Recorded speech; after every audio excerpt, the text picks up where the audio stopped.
My Brother Sam is Dead, Chapter 5. Up to that time, the war hadn't been very real. I knew it was going on because of the stories in the Connecticut Journal, and from tales we heard in the tavern. Stories travelers would tell us about somebody being killed or suddenly coming across some fresh bodies in a field. One man who stopped with us had been at the Battle of Lexington and had been wounded in the knee there. He walked with a limp, and he had the ball that had wounded him on a string around his neck. And of course Sam wasn't the only one from Reading who joined the militia. There were others, and every once in a while you'd hear about this one or that one, having been in a battle and maybe having been killed or wounded. But none of them were people I really knew, so the war had always seemed to me like a story, something that happened in some faraway place or faraway time, and didn't have anything to do with me. But after the search for weapons, I had a different feeling about it. It was real, and it could come home to me too. Luckily, the troops hadn't really hurt anybody. A few of the men who put up a fuss like Father had got punched around a little, and Father had that cut which left a very thin scar that you could hardly see. But even if nobody had got hurt, the people in Reading were good and angry about losing so many of their guns. Guns were valuable. It wasn't so much a matter of hunting. There wasn't too much game around, although some farmers occasionally got a deer or a muskrat for the pot. Mostly people wanted guns to go after the wolves that sometimes came down into the pastures after lambs and for general protection. The worst part of it was that food was already beginning to get short. Army commissary officers, like the one Sam was working for, were buying up a lot of the livestock to feed the troops.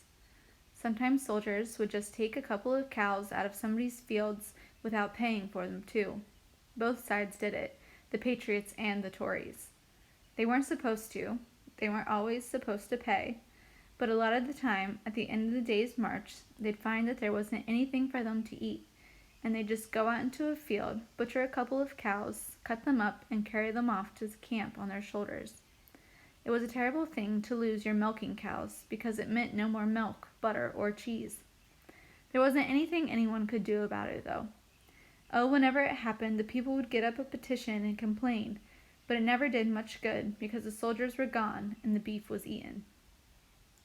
By January of 1776, food was getting to be a real problem for us too.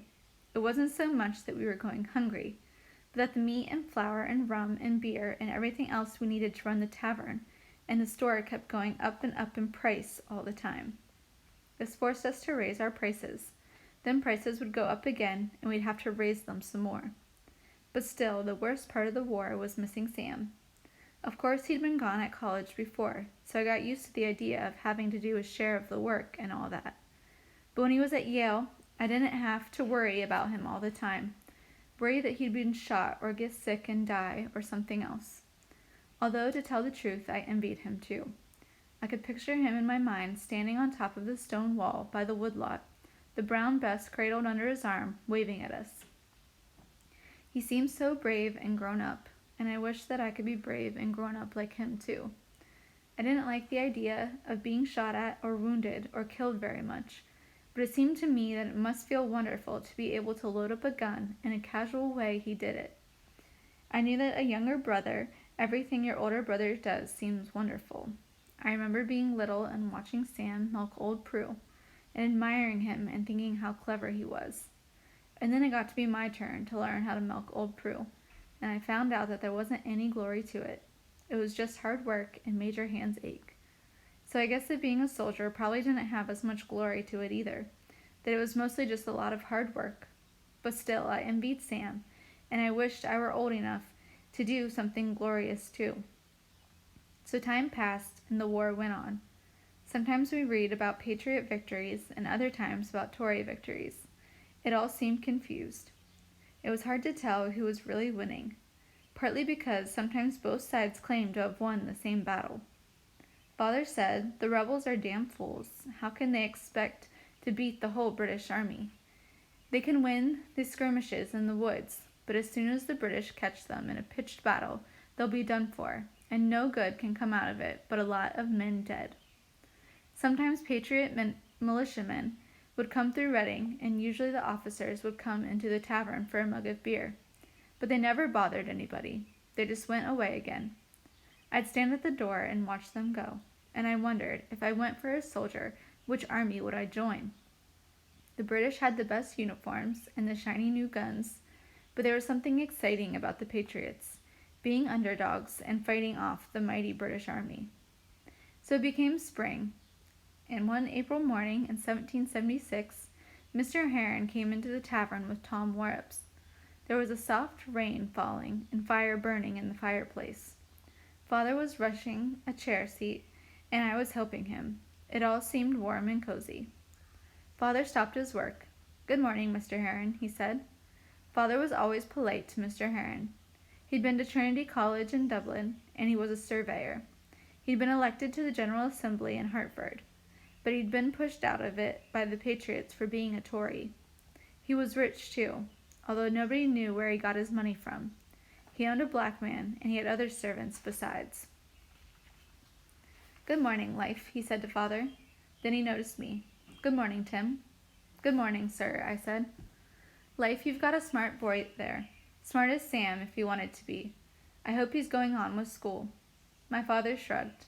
"I'd like him to, but I can't spare him from here every day." Mr. Heron may have wanted me to go on with my schooling, but I wasn't so sure of it myself. I figured I was as smart as Sam, but I didn't have as much interest in school as he had. I liked ciphering all right, but I didn't care much for spelling and studying the Bible and memorizing poems. "Oh, Sam's smarter than I am, sir," I said, just to be modest. "I like to see him in school when I can," Father said, "but I need him here a good deal. I can't run the tavern without him. Still, it's a shame to waste talent. I could make a surveyor out of him if he'd apply himself. Perhaps I might take him on as an apprentice in a year or two, once he's learned to cipher." Being a surveyor was a good thing. You could make a lot of money. Father said that surveyors always knew about the good deals on land and could get rich speculating. So that part of it sounded good, but I wasn't so sure about all that studying. "I don't know if I'm smart enough," I said, mostly to be modest again. "Certainly you are, Tim." He sat down at a long table. "Tim, how about getting me a pint of beer, and one for Tom, too?" Tom Worps did spare work for Mr. Heron. Sometimes he ran messages for him, too. He didn't sit because he was only an Indian, but stood leaning against the wall. I got mugs down from the shelf and filled them, and served them around, including one for Father. He sat down at the table, too, and I went back to rushing the chair. "What do you hear from Sam?" Mr. Heron said. "Nothing," Father said. I knew he didn't want to talk about Sam, but he couldn't be rude to Mr. Heron. "He never writes?" "No."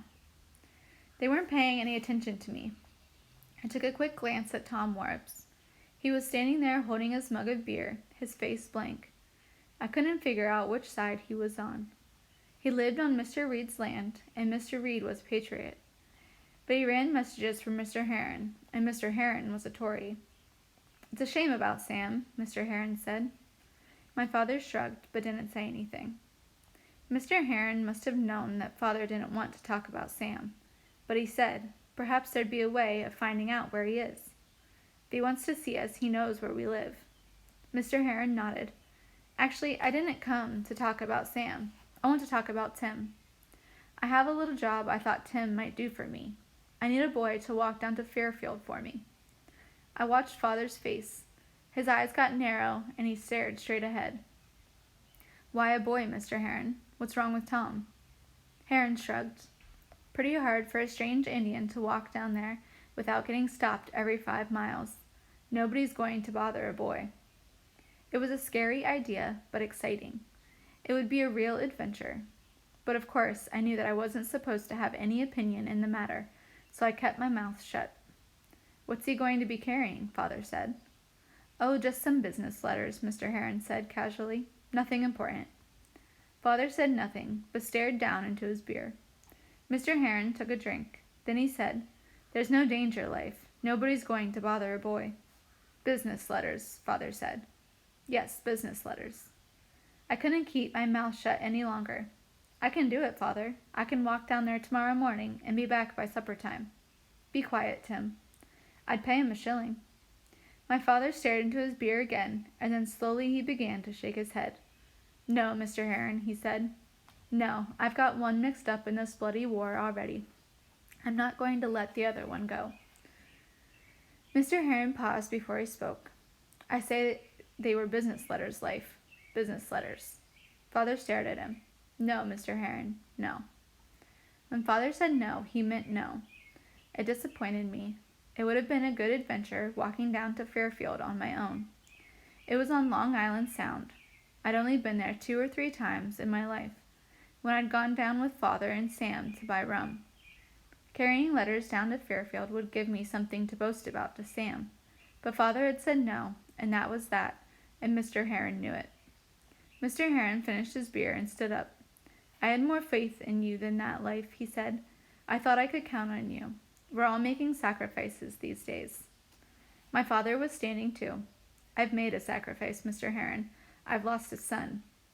You know I have no love for the rebels, but this is war, and I'm not going to fight." Mr. Heron nodded, and he and Tom Morris left. I picked up the beer mugs to clean them. "I wish you had let me go, Father. Nothing would have happened to me." Father put his hand on my shoulder. "These weren't business letters, Tim." "What?" I was surprised. "I don't know what Heron's game is. He talks like a Tory, all right, but it doesn't all quite make sense. Best thing is not to get involved with him. You can be sure any letters he's sending around aren't just about ordinary business. Now let's forget that he ever came in here." He stared into my eyes, and I stared back. "Yes, Father," I said. But I couldn't forget about it. Mr. Heron had wanted me to carry some sort of war messages or spy reports or something. And that night, as I lay in the loft, I thought about it. Oh, it would scare me all right, walking down to Fairfield with spy messages. But I wanted to do it because it would give me something to boast about to Sam. He'd been living all the adventures, and he was going to come home with terrific stories about being in the army and fighting and all that. And I wanted to have something to tell too. Why should he have all the glory? Why shouldn't I have some too?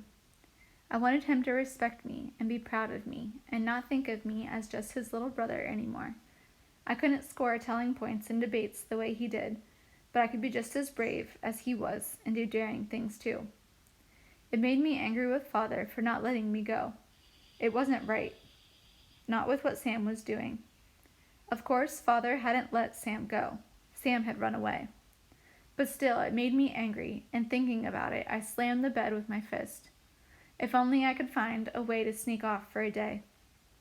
I thought about it some more, and next morning, when I was milking old Prue, and the more I thought about it, the angrier I got.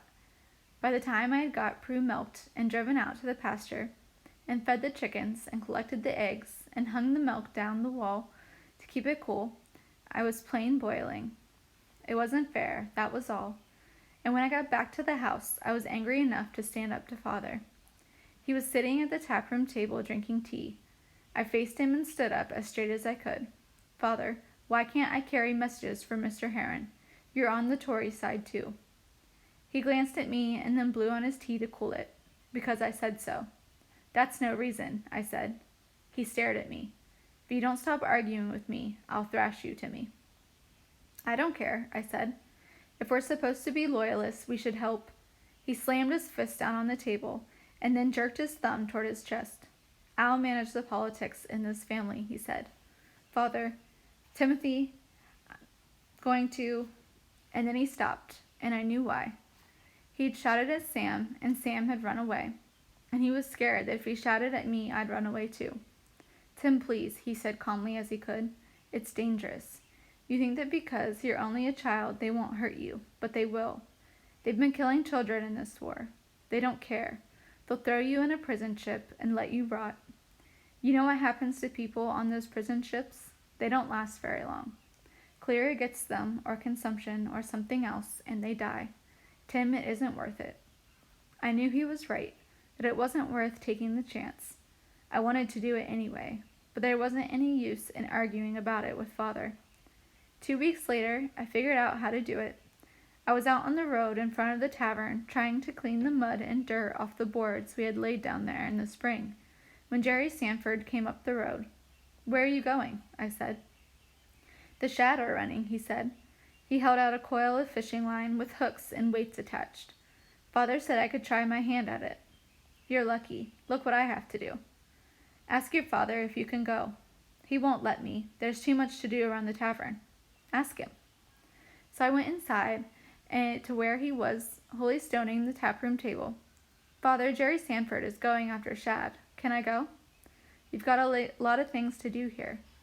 If we caught a lot, we could salt them down. He thought about it. All right, go. It would be a nice change to have some fish chowder. So we went back to Jerry's house and got another line and some hooks, and then walked down to the mill stream, which was really the Abstruck River, where in the dam there was for a mill, and below the dam a couple of 100 yards of a large pool. In the spring the shad ran upriver to breed, and they couldn't get past the mill dam, and the pool was just swarming with them. We caught dozens. We had a terrific time. Father was pleased. He really enjoyed fish chowder. But best of all, I had my excuse to get away.